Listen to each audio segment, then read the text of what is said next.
Yeah, well, we haven't seen anything like this from a U.S. president for almost 100 years.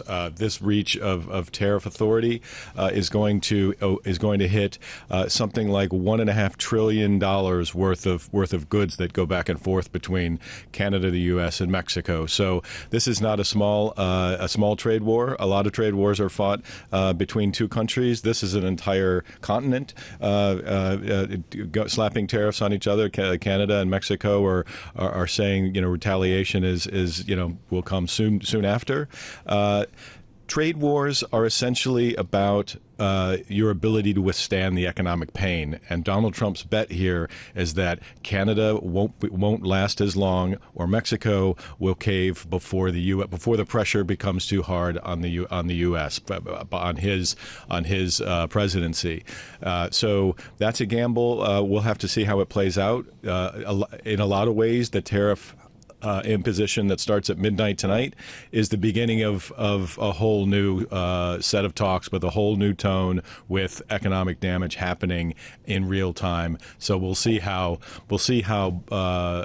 defensive Canada and Mexico will stay as factories start to shut because companies can't afford the calculus of a 25% tariff. Yeah, you can certainly hear the shock when you listen to Trudeau and Sheinbaum, and the anger and disappointment that they feel about this trade war, as you say. But do you think there's any possibility of de-escalation? I mean, it is only hours away that this could all be imposed. Yeah, it certainly doesn't. There aren't any signals coming from Trump or the people that we're talking to that this is some sort of game of chicken that's going to end tonight at midnight with some sort of reprieve, some sort of last-second deal. There's no sign that that's where this is heading. And in fact, the language, the tone is more.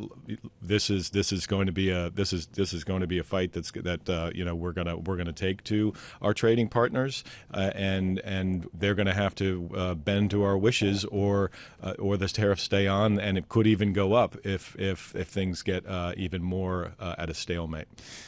What about the decision to put 10% on China? Seemingly, it's an adversary, or a competitor, certainly, with the US versus Canada and Mexico, close allies. They get 25%, China gets 10%. Why? Yeah, Larry Summers, the former U.S. Treasury Secretary, said that what Trump did with a 25% tariffs on Canada and Mexico and only 10 on China was a huge gift to Xi Jinping. Partners of the U.S. In the Americas, have a choice: link up with China or link up with the U.S. And the U.S. is treating its trading partners like this, they turn more to they might be inclined to turn more to China. The 10% tariff is aimed at fentanyl, the Chinese production of fentanyl. So there is a link there. But to me, it says that Donald Trump didn't want to forget about China when he's putting these tariffs on Mexico and Canada in place. But that's probably a battle that's going to take a more measured approach. It's going to take longer, but China was put on notice, basically, that they're also in his crosshairs.